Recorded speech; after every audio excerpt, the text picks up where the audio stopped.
मंडी खबर के सह प्रायोजक हैं LIC, हर पल आपके साथ।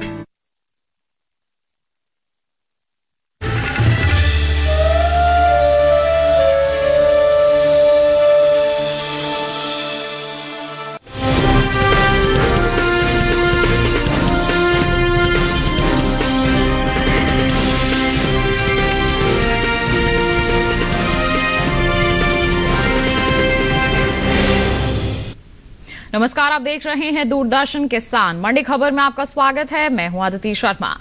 अगले आधे घंटे के दौरान आपको बताएंगे किस कृषि जिन्स के भाव में आई तेजी, किस में आई मंदी, और साथ ही जानेंगे आगे किस ओर जा सकता है जिन्सों का बाजार।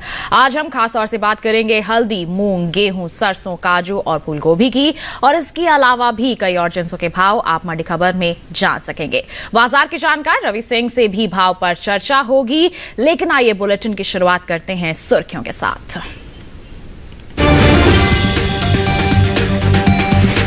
हल्दी निर्यात 1,83,000 टन के पार, पैदावार में कमी अनुमानित।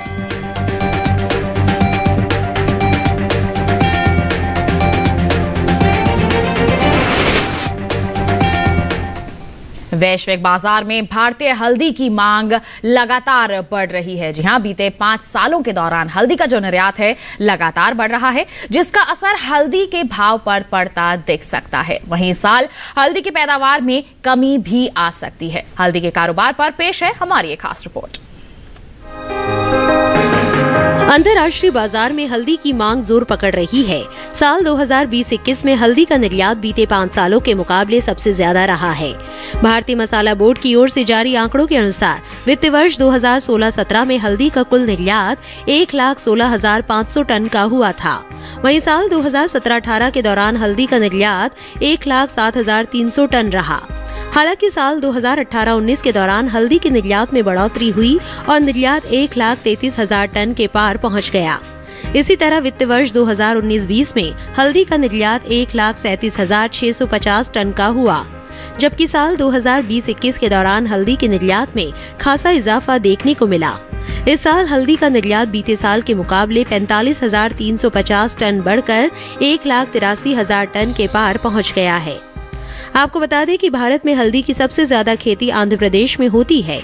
इसके बाद ओडिशा और तमिलनाडु का स्थान आता है। महाराष्ट्र में भी हल्दी की खेती होती है। आंध्र प्रदेश का देश के हल्दी उत्पादन में करीब 40% का योगदान है। इसके अलावा केरल, कर्नाटक, पश्चिम बंगाल, गुजरात, मेघालय, असम में भी हल्दी की खेती की जाती है। हल्दी की पैदावार पर नजर डालें तो इस साल हल्दी की उपज में कमी आ सकती है। साल 2020-21 के दौरान देश में हल्दी की उपज में 5% से ज्यादा की कमी आने का अनुमान जताया है। कृषि मंत्रालय की ओर से बागवानी फसलों के लिए जारी तीसरे अग्रिम अनुमान के मुताबिक इस साल देश भर में हल्दी की पैदावार 10,64,000 टन होने का अनुमान है, जबकि बीते साल की समान अवधि के दौरान उपज 11,53,000 टन ही रही थी। हल्दी के हाजिर भाव पर नजर डालें तो एग्मार्कनेट के अनुसार तमिलनाडु की इरोड मंडी में 23 दिसंबर को बल्क क्वालिटी की हल्दी का भाव रहा 7,019 रुपए। 24 दिसंबर को इसके भाव में 184 रुपए की गिरावट आई और भाव 6,835 रुपए पर आ गया।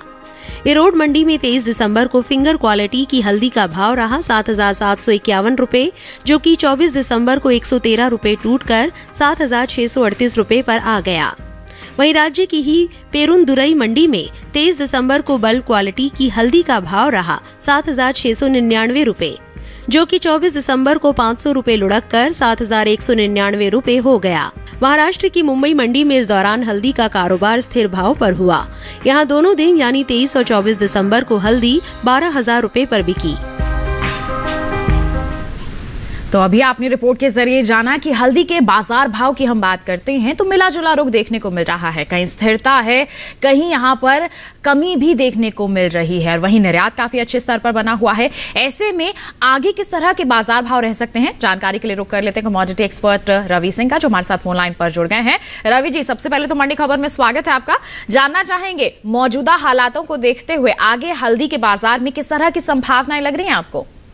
हल्दी के दामों में यहाँ पर एक सीमित दायरा बना हुआ है। धीरे धीरे थोड़े से दामों में एक तेजी का रुझान यहाँ पर बनता हुआ नजर आ सकता है। फिलहाल अभी निजामाबाद मंडी में काफी स्टॉक अच्छा है और इसी वजह से दामों में एक सीमित दायरा आगे आने वाले समय में देखने को मिल सकता है। जनवरी के एंड तक में दामों में थोड़ी बढ़ोतरी का दौर देखने को मिलेगा।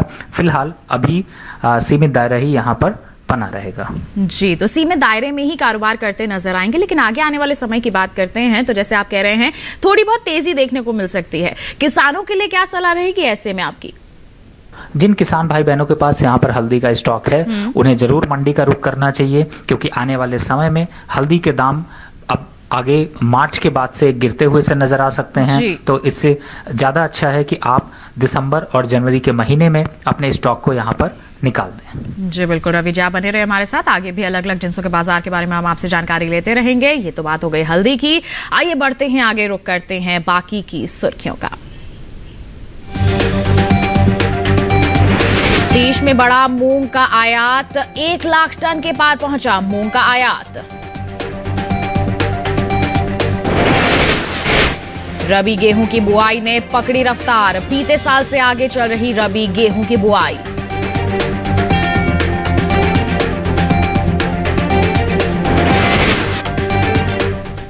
अब बात मूंग के बाजार की। बता दें आपको कि केंद्र सरकार ने दालों की खुदरा कीमतों में स्थिरता लाने के लिए दालों के आयात को बढ़ाया है। यही वजह है कि मूंग के आयात में इस साल अच्छा इजाफा भी हुआ है, जिसका असर मूंग के भाव पर देखने को मिल सकता है। आपको बता दें कि चालू रबी सीजन में रबी दलहनी फसलों की बुआई बीते साल से आगे चल रही है। हालांकि रबी मूंग का जो रकबा है वो पिछले साल के मुकाबले कुछ जरूर पिछड़ा है। केंद्र सरकार ने दालों की खुदरा कीमतों में स्थिरता लाने के लिए सक्रिय कदम उठाए हैं, जिसकी वजह से दालों की खुदरा कीमतों में स्थिरता आई है। साथ ही अरहर, उड़द और मूंग के आयात को 15 मई 2021 से मुक्त श्रेणी तक सीमित करना, ताकि सुचारू और निर्बाध आयात सुनिश्चित किया जा सके। यही वजह है कि मूंग के अलावा दूसरी दलहन की कीमतों में पिछले साल की तुलना में या तो गिरावट आई है या स्थिर बनी हुई है। मूंग के आयात पर नजर डालें तो साल 2021-22 में अप्रैल से नवंबर महीने के दौरान देश में होने वाला मूंग का आयात 1,13,956 टन बढ़कर 1,36,000 के पार पहुंच गया है, जबकि बीते साल इस दौरान आयात 22,051 टन का ही हुआ था। आपको बता दें कि जमाखोरी और दालों की कमी के कारण मूल्य वृद्धि को रोकने के लिए सरकार ने 2 जुलाई 2021 को आवश्यक वस्तु अधिनियम 1955 के तहत मूंग को छोड़कर सभी दालों पर भंडारण सीमा लागू कर दी। स्टॉक सीमा आदेश का लाभकारी प्रभाव दालों के भाव पर पड़ा है। वहीं बात रबी दलहनी फसलों की बुआई की करें तो साल 2021-22 के लिए कृषि मंत्रालय की ओर से जारी ताज़ा आंकड़ों से पता चला है कि दलहन की बुआई बीते साल से आगे चल रही है। चालू रबी सीजन में दलहन की बुआई का रकबा पिछले साल के मुकाबले 50,000 हेक्टेयर बढ़ा है। साल 2020-21 में दलहन की कुल बुआई 1,13,48,000 हेक्टेयर में हुई थी, जो साल 2021-22 के दौरान बढ़कर 1,13,98,000 हेक्टेयर के पार पहुंच गई है। जबकि दलहनी फसलों में शामिल मूंग का रकबा बीते साल के मुकाबले पीछे चल रहा है।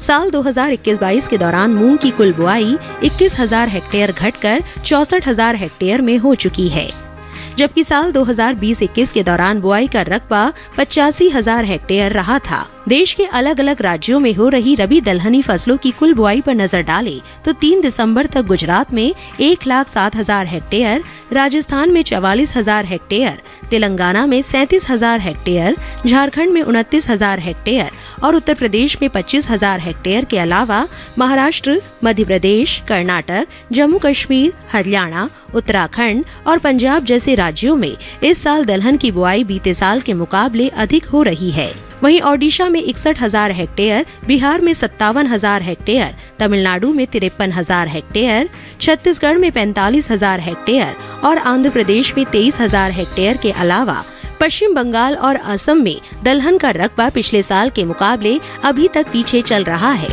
मूंग के हाजिर भाव पर नजर डालें तो एग्मार्कनेट के अनुसार गुजरात की राजकोट मंडी में 23 दिसंबर को मूंग का भाव था 6,500 रूपए। 24 दिसंबर को इसके भाव में 155 रूपए का उछाल आया और भाव 6,655 रूपए पर जा पहुंचा। वहीं राज्य की रापर मंडी में इस दौरान मूंग के सौदों में भी तेजी के साथ कारोबार हुआ। यहाँ 23 दिसंबर को मूंग का भाव रहा 4,500 रुपए। 24 दिसंबर को इसके भाव में 72 रुपए की मजबूती आई और भाव 4,572 रुपए पर पहुँच गया। मध्य प्रदेश की खातेगांव मंडी में बीते 2 दिनों के दौरान मूंग के भाव स्थिर रहे। यहाँ 23 और 24 दिसंबर को मूंग 6,500 रुपए पर बिकी। वहीं राजस्थान की जोधपुर मंडी में 23 दिसंबर को मूंग का भाव रहा 6,500 रुपए। 24 दिसंबर को इसके सौदों में 50 रुपए की मजबूती आई और भाव 6,550 रुपए हो गया। मूंग के भाव में बढ़त का सिलसिला उत्तर प्रदेश की अलीगढ़ मंडी में भी देखने को मिला। यहाँ 23 दिसंबर को मूंग का भाव था 6,650 रुपए। 24 दिसंबर को इसके सौदे 10 रुपए बढ़कर 6,660 रुपए पर हुए। तो अभी आपने देखा मूंग के बाजार में किस तरह से कारोबार हो रहा है। यहाँ पर आपने देखा कि बुआई का रकबा कम है लेकिन आयात काफी बढ़ गया है। तो इन सब परिस्थितियों का हाल आगे कैसे रह सकता है इसके बाजार पर जान लेते कमोडिटी एक्सपर्ट से। रवि जी, क्या कहना चाहेंगे आप मूंग के बाजार को लेकर?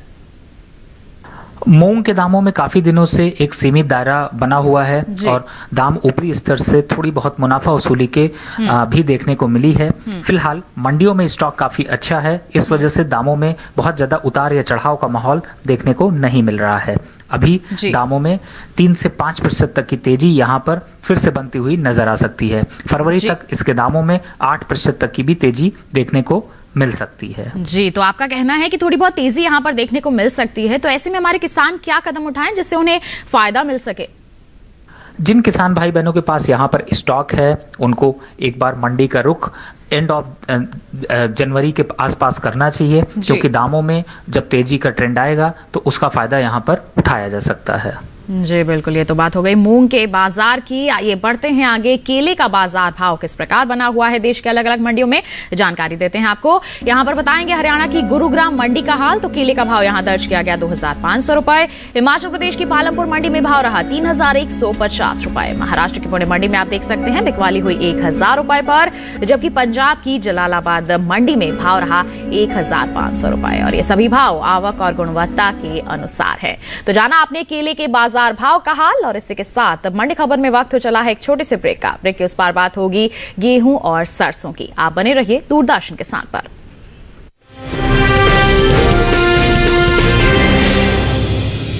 स्टार कृषि वाहन, किसान के विकास का आधार, कृषि वाहन की रफ्तार। बैंक ऑफ इंडिया प्रस्तुत करता है स्टार कृषि वाहन योजना। पाइए 1 करोड़ तक का अधिकतम ऋण सभी प्रकार के वाहनों पर केवल 8.05% प्रतिवर्ष की विशेष ब्याज दर से शुरू। 7 वर्षों की लंबी चुकौती अवधि, मासिक, अर्धवार्षिक या वार्षिक के साथ। IT रिटर्न की कोई आवश्यकता नहीं। नियम एवं शर्तें लागू। बैंक ऑफ इंडिया, रिश्तों की जमा पूंजी। माँ कब आएगा? अभी आएगा। अरे बोलो ना माँ, कब आएगा? बोला ना, अभी आ जाएगा। ये ले, आ गया कुआं। अरे कुआं नहीं माँ, हमारे घर नल से जल कब आएगा? नल से जल? अरे गुड्डी, बहुत जल्दी आएगा पानी। जल जीवन मिशन आ चुका है। हम 1 कदम उठाएंगे तो सरकार 10 कदम उठाएगी। सच? तुम्हारे मुंह में घी शक्कर। घी शक्कर नहीं माँ, स्वच्छ जल। 2024 तक देश के सभी 19 करोड़ घरों में पहुंचेगा पीने का साफ पानी। अब होगा हर घर जल। जल जीवन मिशन, जल शक्ति मंत्रालय, भारत सरकार।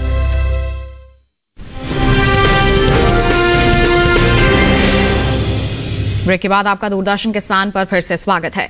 बुलेटिन के इस हिस्से में हम जानेंगे सरसों के बारे में, लेकिन आइए पहले बात करते हैं गेहूं के बाजार की। बता दें आपको कि वैश्विक बाजार में गेहूं की मांग जो है लगातार बढ़ रही है। बीते 7 महीने के दौरान गेहूं का निर्यात 40 गुना बढ़ चुका है, जिसका असर कृषि उपज मंडियों में गेहूं के भाव पर देखने को मिल सकता है। वहीं चालू रबी सीजन के दौरान गेहूं की बुआई ने भी रफ्तार पकड़ी हुई है। रबी गेहूं का रकबा 2 करोड़ हेक्टेयर के पार पहुंच गया है, जो बीते साल के मुकाबले 7 लाख हेक्टेयर ज्यादा है। कैसा है इसका बाजार, आइए जानते हैं। चालू रबी सीजन में गेहूं की बुआई में तेजी बरकरार है। बीते कुछ समय से देश भर में पीछे चल रहा गेहूं का रकबा अब बीते साल के मुकाबले 7,24,000 हेक्टेयर बढ़ चुका है। कृषि मंत्रालय की ओर से साल 2021-22 के लिए 3 दिसंबर को जारी ताज़ा आंकड़ों के अनुसार किसानों ने रबी गेहूं की बुआई 2 करोड़ हेक्टेयर से ज्यादा के क्षेत्रफल में कर ली है, जबकि साल 2020-21 के दौरान गेहूं की बुआई का रकबा 1,93,42,000 हेक्टेयर रहा था। इस साल भारत से काफी मात्रा में गेहूं का निर्यात हो रहा है। एपिडा की ओर से जारी ताज़ा आंकड़ों के मुताबिक साल 2018-19 से लेकर अब तक भारत से होने वाले गेहूं के निर्यात में लगातार इजाफा देखने को मिला है। वैश्विक बाजार में भारतीय गेहूं की मांग बढ़ने की वजह गेहूं की उचित कीमत और अच्छी गुणवत्ता व मानक के गेहूं को वाजिब दाम में उपलब्ध कराना है। कृषि और प्रसंस्कृत खाद्य उत्पाद निर्यात विकास प्राधिकरण एपिडा की ओर से जारी ताज़ा आंकड़ों के अनुसार साल 2021 के लिए अप्रैल से अक्टूबर महीने के दौरान देश से होने वाला गेहूं का निर्यात 25 लाख टन बढ़कर 32 लाख टन के पार पहुंच गया है, जो बीते साल इस दौरान महज 6,16,750 टन ही रहा था। आपको बता दें कि वर्तमान समय में Bangladesh, Sri Lanka, Nepal, Indonesia, Philippines, Malaysia और पश्चिम एशिया के दूसरे देशों में भारतीय गेहूं का आयात भारी मात्रा में हो रहा है। गेहूं के हाजिर भाव पर नजर डालें तो एग्मार्कनेट के अनुसार गुजरात की धोराजी मंडी में 23 दिसंबर को गेहूं का भाव रहा 2,025 रुपए। 24 दिसंबर को इसके भाव में 20 रुपए की नरमी आई और भाव 2,005 रुपए पर आ पहुंचा। वहीं राज्य की राजकोट मंडी में इस दौरान लोकवान गेहूं के सौदों में नरमी के साथ कारोबार हुआ। यहां 23 दिसंबर को लोकवान गेहूं का भाव था 2,090 रुपए। 24 दिसंबर को इसके भाव में 5 रुपए की गिरावट आई और भाव 2,085 रुपए पर आ गया। हालांकि मध्य प्रदेश की खातेगांव मंडी में बीते 2 दिनों के दौरान गेहूं के भाव स्थिर रहे। यहां 23 और 24 दिसंबर को गेहूं 1,900 रुपए पर बिकी, जबकि उत्तर प्रदेश की हरदोई मंडी में गेहूं के भाव में इस दौरान बढ़त देखने को मिली। यहां 23 दिसंबर को गेहूं का भाव था 1,900 रुपए। 24 दिसंबर को इसके सौदे 10 रुपए चढ़कर 1,910 रुपए पर हुए। वहीं राजस्थान की जोधपुर मंडी में 24 दिसंबर को गेहूं का भाव 50 रुपए टूटकर 2,250 रुपए से 2,200 रुपए के स्तर पर आ गया। तो अभी आपने जाना गेहूं के बाजार के बारे में, और इसके संदर्भ में जानकारी ले लेते हैं कमोडिटी एक्सपर्ट से जो लगातार हमारे साथ फोन लाइन पर बने हुए हैं। रवि जी, गेहूं के बाजार को लेकर क्या प्रतिक्रिया रहेगी आपकी?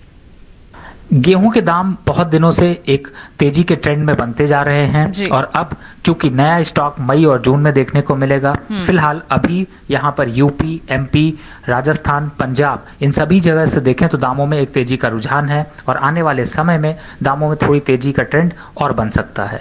जी, तो तेजी का फायदा उठाने के लिए किसान क्या करें? हमारे जिन किसान भाई बहनों के पास स्टॉक है उन्हें अब मंडी की तरफ रुख करना चाहिए और आने वाले जो अभी स्टॉक की जो रिक्वायरमेंट है या फिर जो ये कहें कि अब जो तेजी का ट्रेंड बनेगा उसका फायदा यहाँ पर उठाना चाहिए और अपना स्टॉक यहाँ पर निकालना चाहिए। जी बिल्कुल, ये तो बात हो गई गेहूं के बाजार की। आइए बढ़ते हैं आगे, संतरे के बाजार भाव के बारे में आपको जानकारी देते हैं। बता दें आपको, हरियाणा की गुरुग्राम मंडी की बात करेंगे। संतरे का बाजार भाव रहा 3,000 रुपए, जबकि हिमाचल प्रदेश की पालमपुर मंडी में इसके सौदे हुए 6,250 रुपए पर।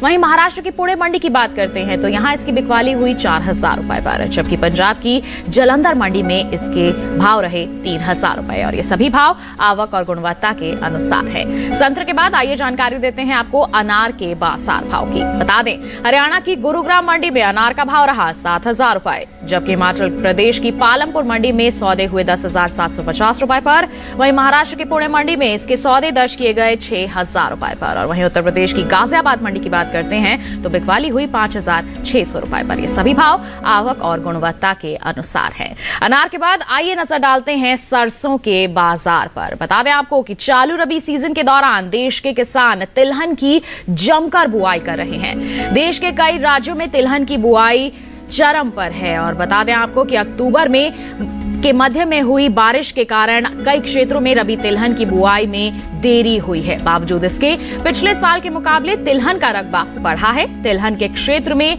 आत्मनिर्भर बनने की सरकार की कोशिशों को भी किसान बल दे रहे हैं। कृषि मंत्रालय की ओर से साल 2021-22 के लिए 17 दिसंबर को जारी ताजा आंकड़ों से पता चला है कि तिलहन के रकबे में 16 लाख हेक्टेयर की बढ़ोतरी हुई है। दूसरी रबी फसलों के मुकाबले सबसे ज्यादा बढ़ोतरी तिलहन के क्षेत्र में देखने को मिल रही है। वहीं चालू रबी सीजन में देश में सरसों की बुआई रबी फसल वर्ष 2021-22 के तय लक्ष्य से आगे चल रही है। 17 दिसंबर तक सरसों की बुआई 16 लाख हेक्टेयर बढ़कर 84,23,000 हेक्टेयर में हो चुकी है, जबकि बीते साल इस दौरान बुआई का रकबा 68,11,000 हेक्टेयर ही रहा था। अगर इसके हाजिर भाव की हम बात करते हैं, बता दें आपको, राजस्थान की लालसोट मंडी में सरसों का भाव रहा 6,972 रुपए। महाराष्ट्र की मुंबई मंडी में सौदे हुए 9,500 रुपए पर, जबकि उत्तर प्रदेश की अलीगढ़ मंडी में सरसों की बिकवाली हुई 6,850 रुपए पर। और राज्य की ही लखीमपुर मंडी की बात करते हैं तो बिकवाली हुई 7,290 रुपए पर। ये सभी भाव आवक और गुणवत्ता के अनुसार हैं। भाव के बाद अगर हम आपको बताएं यहाँ पर इसके पैदावार का हाल, बता दें आपको कि कृषि मंत्रालय की ओर से साल 2021-22 के लिए मुख्य खरीफ फसलों के पहले अग्रिम अनुमान को जारी कर दिया गया है। घरेलू स्तर पर तिलहन की पैदावार में साल 2021-22 के दौरान बढ़ोतरी हो सकती है, जिसका असर भाव पर पड़ सकता है। देश में कुल तिलहन की उपज 23.39 मिलियन टन अनुमानित है, जो कि 20.42 मिलियन टन की औसत तिलहन की पैदावार की तुलना में 2.96 मिलियन टन अधिक है। तो कैसा बना रहेगा आगे आने वाले समय में सरसों का बाजार? जानकारी के लिए फिर रुक कर लेते हैं कमोडिटी एक्सपर्ट का। रवि जी, सरसों के बाजार को लेकर क्या कहेंगे आप? सरसों के दाम बहुत दिनों से एक सीमित दायरे में बने हुए हैं और धीरे धीरे सरसों के दामों में एक बढ़ोतरी का दौर देखने को मिल रहा है। फिलहाल नई फसल मार्च तक देखने को मिलेगी। अभी यूपी और खास तौर से पंजाब की तरफ से देखें तो काफी अच्छी सरसों की डिमांड यहाँ पर बनी है। इस वजह से दामों में उतार और चढ़ाव का माहौल बना हुआ है और आने वाले समय में थोड़ी सी तेजी का माहौल और बन सकता है। अगर जनवरी के एंड तक की बात करें तो इसके दामों में 8% तक की तेजी यहाँ पर और बनती हुई नजर आएगी। तो अभी फिलहाल जो तेजी है वो अब धीरे धीरे और यहाँ पर बढ़ती हुई नजर आ सकती है। जी, तो किसान क्या कर सकते हैं ऐसे में? जिन किसान भाई बहनों के पास सरसों का स्टॉक है उन्हें जरूर यहाँ पर मुनाफा वसूली थोड़ी करनी चाहिए। और चूंकि मार्च में नई फसल आएगी और फरवरी में एस्टीमेट आने शुरू हो जाएंगे, तो उससे पहले जो अभी जो तेजी है उसका फायदा यहाँ पर उठाकर अपना स्टॉक निकालना चाहिए। बिल्कुल, ये तो बात हो गई सरसों के बाजार की। और इसी के साथ बुलेटिन में वक्त हो चला है एक और छोटे से ब्रेक का। आगे जानेंगे काजू का हाल। बने रहिए दूरदर्शन किसान पर, देखते रहिए मंडी खबर।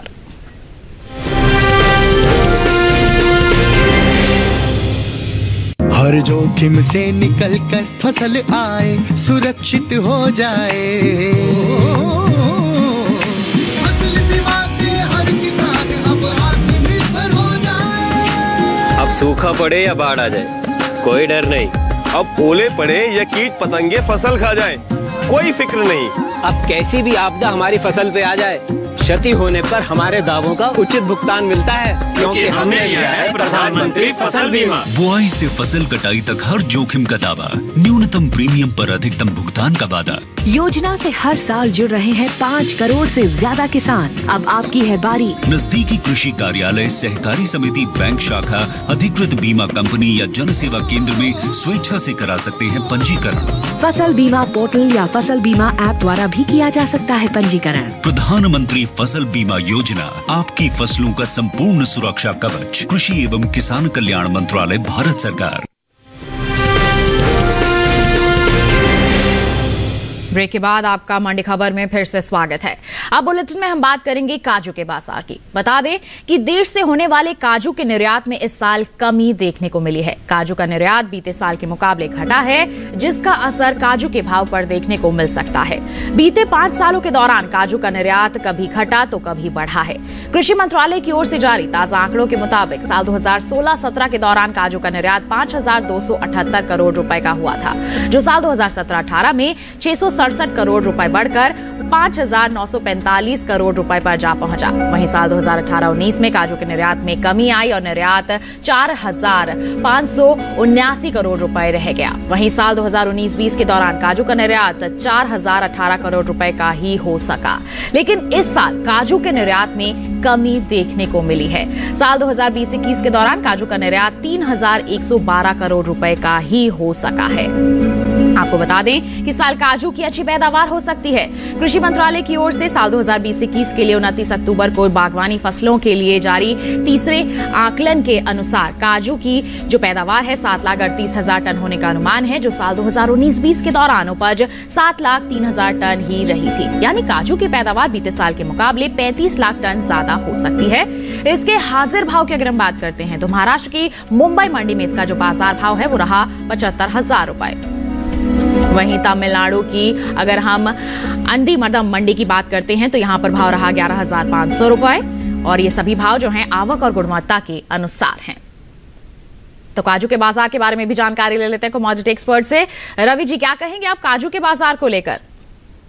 काजू की डिमांड खासतौर से विंटर सीजन्स में ये कहें कि जाड़ों के सीजन में काफी बढ़ जाती है और इस समय काजू के स्टॉक काफी अच्छा मात्रा में यहाँ पर सप्लाई देखने को मिल रही है। फिलहाल दामों में एक सीमित दायरा बना हुआ है। मंडियों में भी काजू की डिमांड यहाँ पर बढ़ी है और ये डिमांड अभी जनवरी एंड तक देखने को मिलेगी। तो फिलहाल अभी इसके दामों में थोड़ी बहुत यहाँ पर तेजी का रुख और बन सकता है और कम से कम दाम 5 से 8% तक तेज हो सकते हैं। तो ऐसे में हमारे किसानों को क्या करने की सलाह देंगे आप? जिन किसान भाई बहनों के पास काजू का स्टॉक है उनको बिल्कुल मंडी का रुख करना चाहिए और धीरे धीरे करके अपना स्टॉक यहाँ पर निकालना चाहिए। जी बिल्कुल रवि जी, आपका बहुत बहुत धन्यवाद। आप हमारे साथ जुड़े और इतनी अहम जानकारियां आपने साझा की, आपका बहुत बहुत धन्यवाद। फिलहाल बढ़ते हैं आगे। प्याज के जो बाजार भाव हैं देश के अलग अलग मंडियों में बने हुए हैं उसकी जानकारी आपको देते हैं। गुजरात की धोराजी मंडी में प्याज का बाजार भाव रहा 1,555 रुपए। हिमाचल प्रदेश की पालमपुर मंडी में भाव रहा 2,900 रुपए। महाराष्ट्र की पुणे मंडी में सौदे हुए 2,000 रुपए पर, जबकि पंजाब की गढ़शंकर मंडी में भाव रहा 1,700 रुपए। ये सभी भाव आवक और गुणवत्ता के अनुसार हैं। इसी के साथ आपको जानकारी देते हैं मूली के बाजार भाव की। बता दें आपको, कर्नाटक की शिमोगा मंडी में मूली का भाव रहा 2,900 रुपए।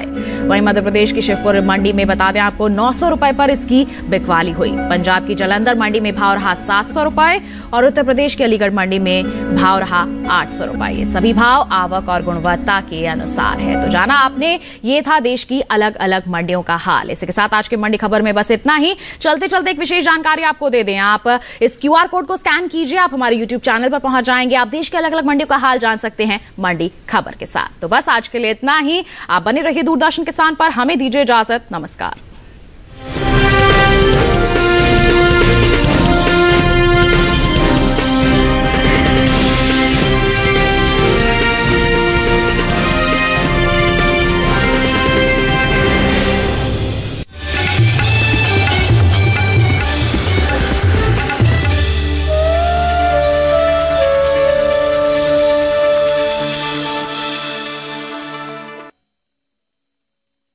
LIC हर पल आपके साथ। कृषि विशेष में इस बार मेरे साथ देखिए, हल्दी है